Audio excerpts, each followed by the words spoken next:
Voici le SOS d'un terrien en détresse. J'ai jamais eu que sur toi. Je me très beau sang. Je soldat de ma foi. Wow. So we're gonna go on to the next one now, which is so the next one in the list is it's SOS. It's SOS. Oh dear. So now I just said there are certain songs that I don't know like by name, like I know them just when I hear them. But SOS ain't one of them. SOS is not one of them. This takes me straight back to the first time I heard this song. Like, so yeah, let's see. This one is Dimash performing SOS at the digital concert.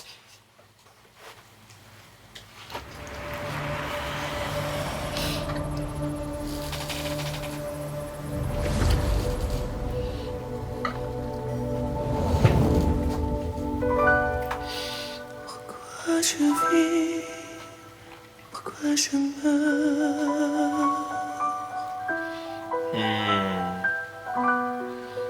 pourquoi je ris, pourquoi je pleure.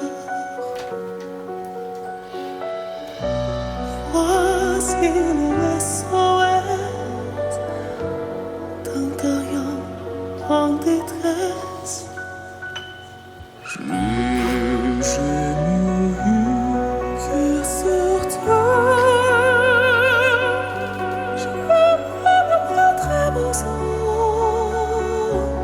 Je soldat de ma foi. Wow. Je t'ai voulu dans la voix. Sans jamais s'attraper.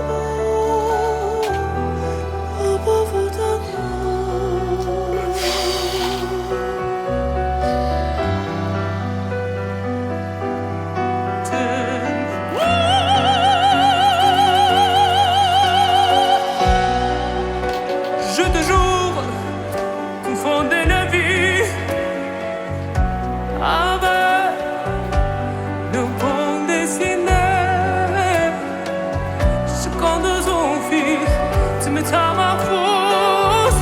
Je sens quelque chose qui m'attire. Oh yeah.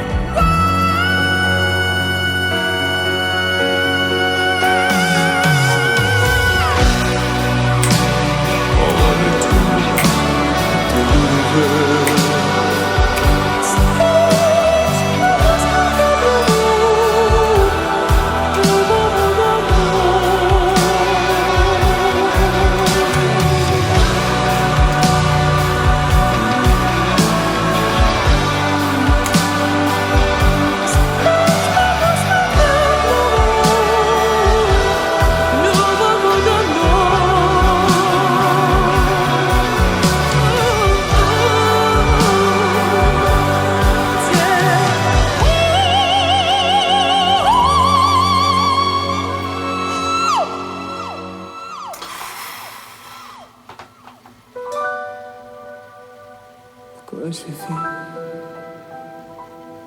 pourquoi je meurs,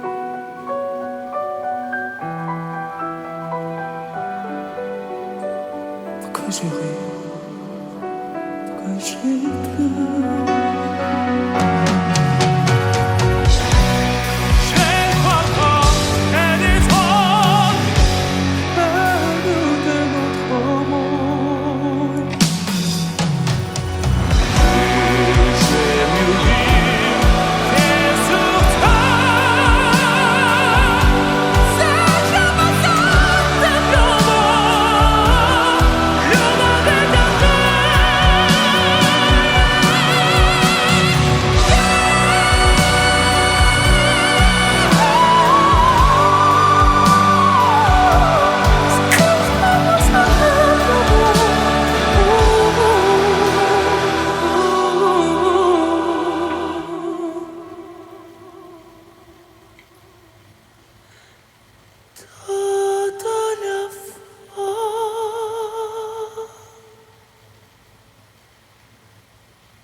because he keeps wanting to play into the next one, to the next one, to the next one, to the next one.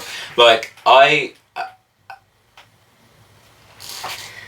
feel like I've heard that song a number of times now. Do you know what I mean? The first time I heard it, then obviously at the Arnaud concert in London, Bastow, and I feel, especially with, so if you look back at some of my first reactions and stuff, I was quite like, I love a GIF, big fan of a GIF, and lots of like little effects and stuff, because I wanted to kind of convey when I was watching that, like, and what my reaction was, like the kind of things that like were visually happening for me at the time. And what's absolutely incredible with him being able to do a digital concert is he's able to bring in all those elements, all those things that are kind of otherworldly, all those things that are just like, you know, indescribable to describe really, but just better when you are able to visualize them and see them.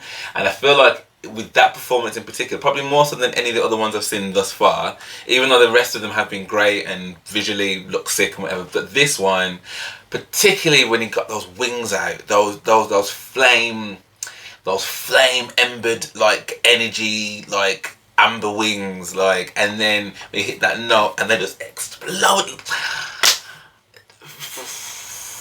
I was saying earlier that a lot of this felt like intoxicating. I felt overwhelmed by that performance then. Literally overwhelmed to the point where I literally had to just sit back, and especially when he goes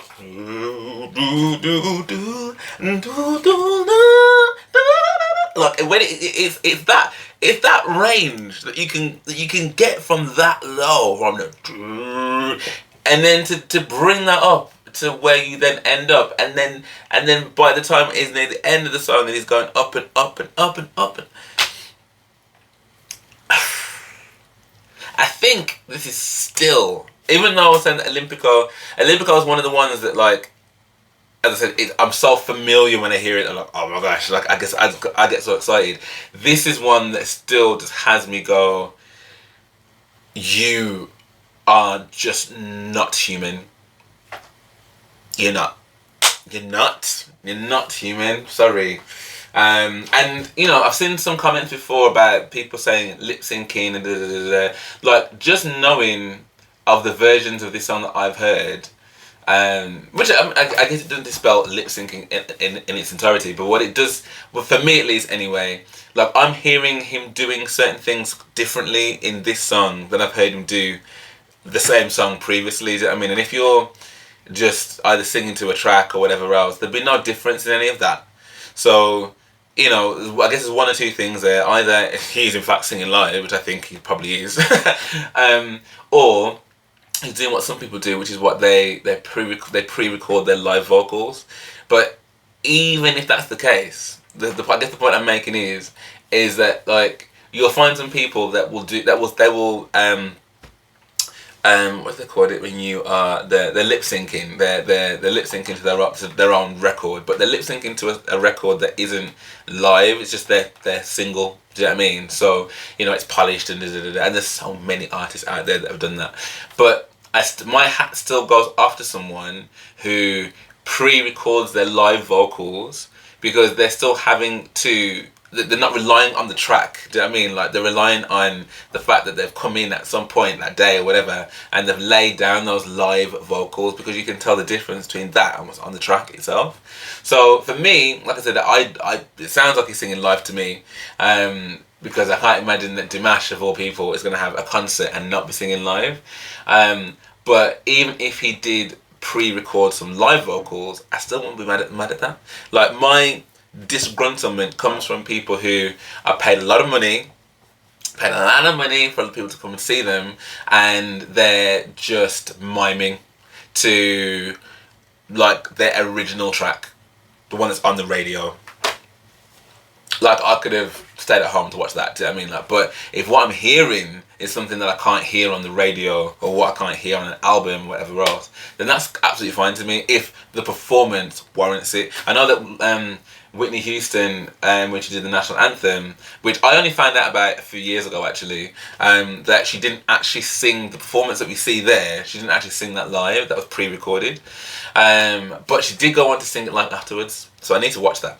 But anyway, really long point to make in that I just really enjoyed that. So okay, let's get back into the next one. So that was the first one of the 4. So the second one is War and Peace. Now I don't remember how that goes off the top of my head, but I guess we're about to find out. So let's dive straight into this one then. War and Peace. Dimash Digital Concepts. Let's go.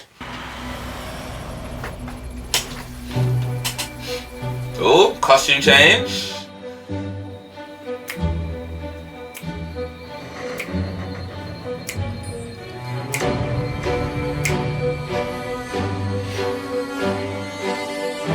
I feel like I've seen this.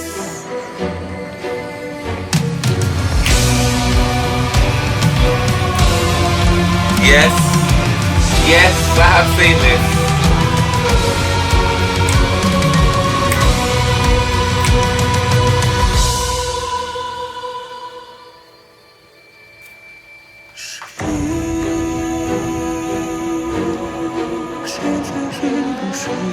Yes, I remember all these words on the walls.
Wow.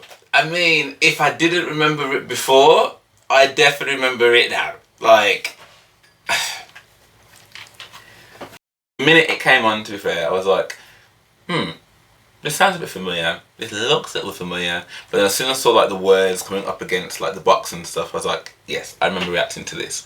And I don't know, I feel that as much as it probably, and it'd be interesting actually to actually watch a little bit of that. So I might see if I can find that reaction just to see what some of my thoughts were about it at that time. But I don't know about anybody else, but is anyone else watching this and just feeling like really, it's just really surreal?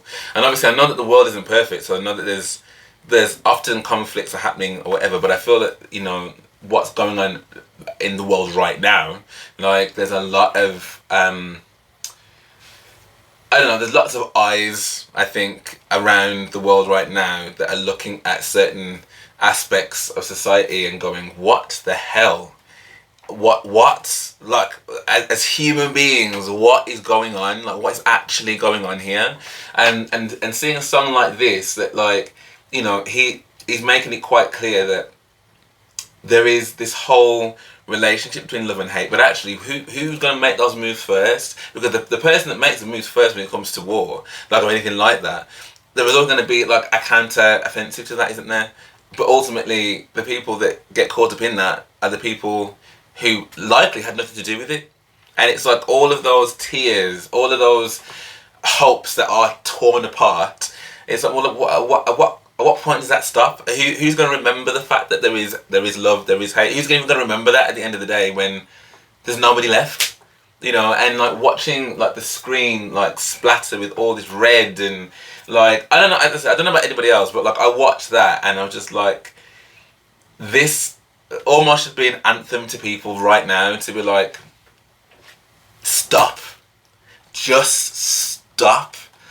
So yeah, that hit me quite powerfully, and I think when a song can do that, I think it's objective achieved, isn't it? And I was talking about this just the other day about, you know, artists. What is their role? Is it just for us to go and have a good time? Is it to engage on things that are happening in the world? Is it to inform on things? Like, but I think songs that just make you feel, and are brave enough as well to call out, you know, winners and losers actually on both sides of things, and to be like, actually the only real loser is humanity at this point.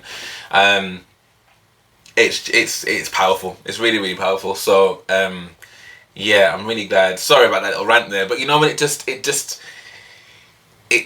kind of forces you to be like, oh my god, like, these aren't just lyrics, these aren't just, and I presume as well that a lot of this could be about, you know, some of the battles and things of his homeland and the kind of, you know, fight that they had. But I think it's something that can be relevant and relatable to all of us. So that has left me imprinted upon, most definitely. So yeah, I'd love to know what you guys thought about that one too. Okay, so let's see what the next one is in the list. So the next one is Qaragym Ai. I don't recognise that one, so I don't know if I've done that one yet, but let's find out.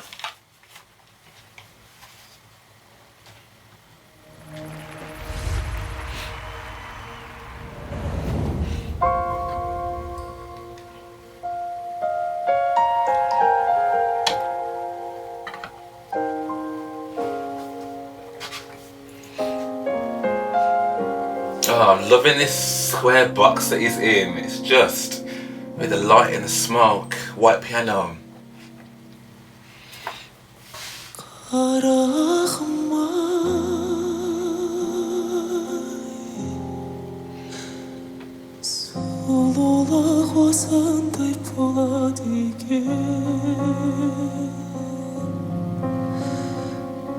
Bir başka armansız konadı eken,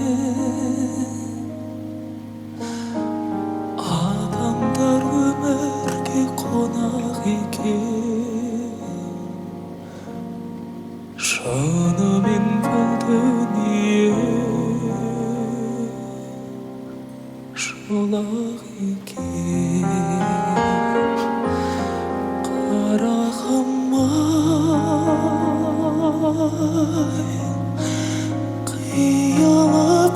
көсіліп қарадың қараған қандай сұлу жанарыңа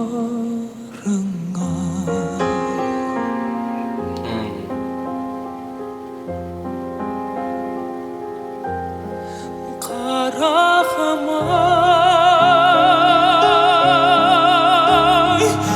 еліктер осылай жосады екен жолыңнан сені кім тосады екен бұл көңіл неліктен босады екен бұл тағдыр сені кімге қосады екен қарағым-ай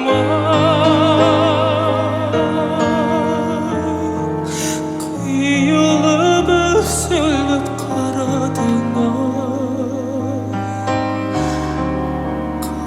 қараған қандай сұлу жанарыңа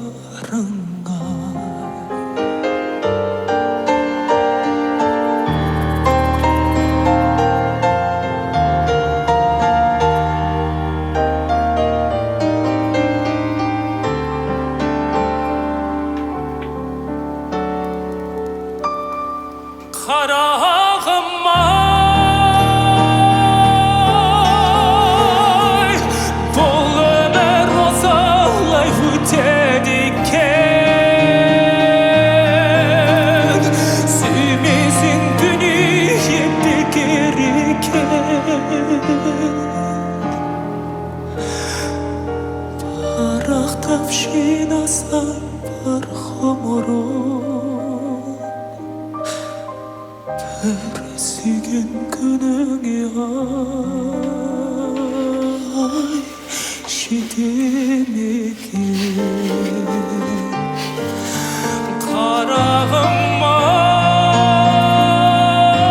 қарағым-ай қиялап үзіліп қарадың-ай қараған қандай сұлу жанарыңа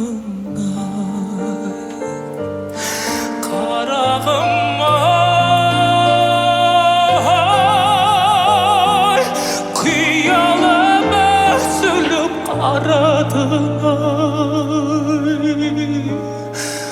қараған қандай сұлу жанарыңа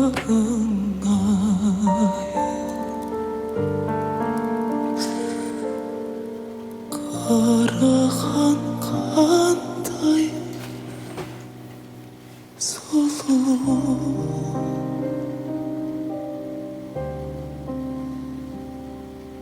жанарыңа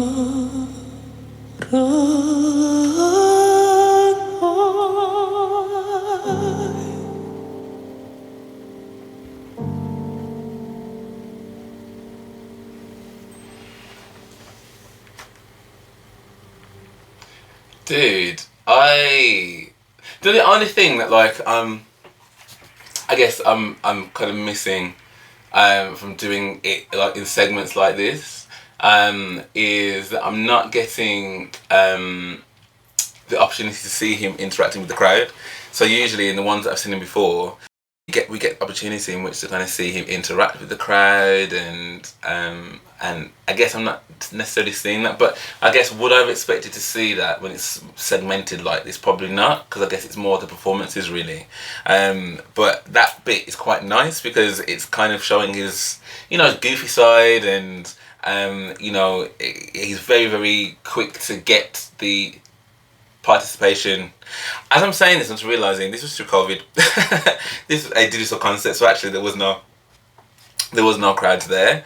However, that being said though, when Morissette was doing hers, and again I don't know because I've not seen the whole thing, but when Morissette was doing her digital performance, there were still like bits in between where she was talking about the songs that she's doing and da da da da. So I imagine there's probably are those parts, but I'm just not seeing them because I'm seeing it like 2 years later and these as I have them. But it'd be interesting to know like what kind of bits were there, like I guess behind the scenes or you know in between tracks or whatever. It'd be cool to know like what he was saying to people.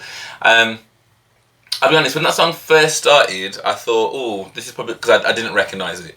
And I was like, it's probably going to be one that I'm not going to enjoy as much. It seemed like really slow, like really, really slow, which is fine, like, I mean, but I don't know whether it's going to be up there for me as a song that I'm necessarily going to enjoy. And by the end of the song, I kind of got to the point of being like, oh, do you know what, like, and I don't know whether this is because it's just of who he is and the talent that he has, but I just enjoy watching him. I enjoy watching him and I enjoy listening to him. And I imagine, as I'm not certain, but I imagine if I watch that song again, and maybe again, I would grow to absolutely love it, because I think what I wasn't expecting was for her not to be at the end of that piano. So, you know, singing "Apple of My Eye" and how beautiful this person is and how much they love this person and stuff. I didn't really, because then there were lines about, you know, I have this almost this joy and this sadness, this grace and this sadness, and why do I have that? And I couldn't really understand as to why. And it's only when she disappeared at the end that I was like, is it possible that you're singing this song for someone who is no longer here? And they were the apple of your eye, whether that could be from, you know, son to mother, or father to daughter, or husband to wife, or whatever. And in that moment, I was like, that is so poignantly powerful. Like, and so even though necessarily the song itself wasn't something that I'm like, oh my god, like, A, the message of the song hit me, if that is in fact the message, but B, watching how he kind of vocally navigates a track is just interesting to me. So as I said, it might not be the song that I go, right, I need to put this song on, but if someone was to put the song on, I wouldn't be like, turn it off. Am I making sense? Like, and I think that to me is the power of an artist, because there's bound to be songs in which that you don't like or that are not your favourite ones of an artist, but because you're so entrenched with that person's ability and what they bring to a track, like, you still wouldn't necessarily, look, I tell people all the time that one of the tracks that I hate, I can use the word hate, that I really don't like anyway from Beyonce is My Heart Still Beats. But then I know that if someone put the song on, I don't think I would rush them to turn it off. It's just not a song that I would choose to put on, and it's because I like her sound. So however she sounds on the track, I will listen to. Does that make sense? Whereas, you know, yes, there are going to be some songs where they're just categorically garbage. Do you know what I mean? You just don't like them. But I don't think I'm yet to hear a song from Dimash that is categorically garbage. Does that make sense? Or a performance I'm like, that was catastrophically terrible. Like, what are you doing? I don't think I've ever heard that. So even songs that don't jump out at me initially, like, will grow on me, I think. And I think that's going to be one of them, for the reason I've just said. So yeah, I'd love to know what other people think of that song in particular, and am I right in terms of what it means and stuff. That'd be really interesting. Okay, so the next one in the list is Golden. So I think, is that the so we had, let me see, 1, 2, 3, 4, then 1, 2, 3. So this is the fourth one of this one, so it's halfway through. We're halfway through, people. We're halfway through. So this is Golden, which I think I have listened to already, but I might be thinking of Golden Hands, which I think was the one with the, on that Panda concert, I think he did that duet with someone, so I don't think that's the same thing, but let's see what I want.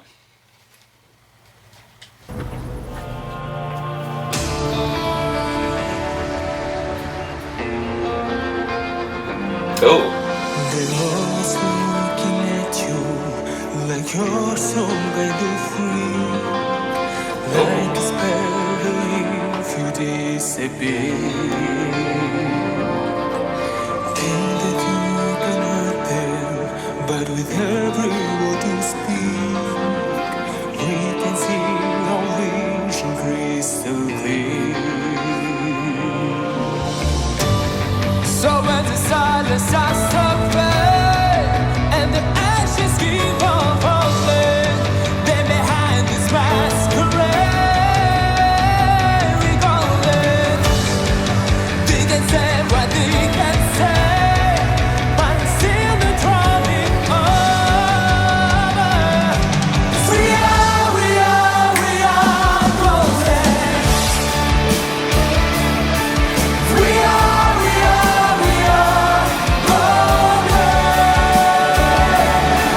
We are for all the broken pieces and for all the disbeliever, for all the time they told you how to live.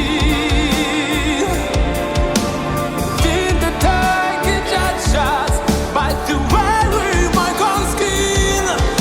They don't know how the truth is found within. So when the silence starts to fade and the ashes keep on falling, then behind this masquerade we golden. They can say what they can say, but it's still the crawling over. 'Cause we are golden. We are golden. We are golden.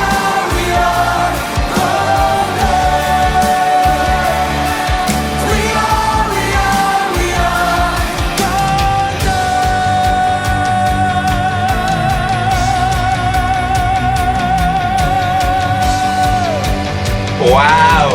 We are golden.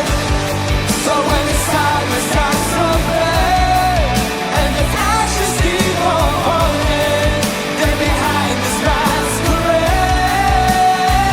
we golden. They can say what they can say, but it's still the calling over. 'Cause we are golden. I like that. That was like a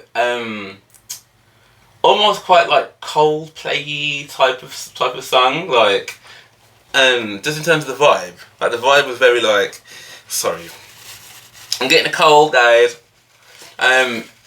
Yeah, very like, I can imagine like lots of people singing this and being able to sing this song. Like it's not necessarily like SOS, for example. Do you know what I mean? Where it's this like epic masterpiece or something. Like this is like one potentially that was for like the fans almost. You know what I mean? Like just and it's really like awesome that within that, like he's got footage of him meeting the fans and signing things for them, and you know, people that living the message. I mean, like people that are telling you how to live. You know what I mean, just go and be golden. Let this big old plane be the metaphor of your life. Just go and be free. Go and be free. Yeah, that was really cool, and again a bit more commercially like poppy, indie-ishy type of vibe. Like, do you know what I mean? But also one I could, what I just saw was kind of tapping along to. We are golden. Yeah. I like that. So I'd say the second quarter, in comparison to the first, just as enjoyable, if I'm honest. Probably one song within it that I thought I wouldn't necessarily like, but I've actually ended up liking it anyway. One quite deep song, do you know what I mean? Like one very, very deep song. I don't think SOS was in this part, was it? Oh, it was. SOS was in this part. And then War and Peace, and then yeah. So, yeah, lots of like epic moments. I think War and Peace, I think in particular for me, just because of what's going on at the moment, I think really hit a chord. So yeah, I think visually again, like he's made like a really awesome set of like visual options and choices within that I think are really working well. And if I was watching it at the time, I'd be completely engaged by it. So yeah, really enjoyed that. So this ends the second part. So if you are watching this with me, thank you so much for tuning in and watching my reactions to this. It's really nice to watch with people, even though like I'm not right there. But for you right now, I'm right there. So it's really cool that you guys are watching with me, so thank you very much. If you did enjoy this, then do drop me a like and subscribe, that would be amazing. And I also do have a Patreon, so if you do want to head over there and watch full reactions and stuff, like it's a great way to support the channel and connect with me as well. So hopefully I'll see you over there. But for now, thank you for watching, and I hope to see you on the next one.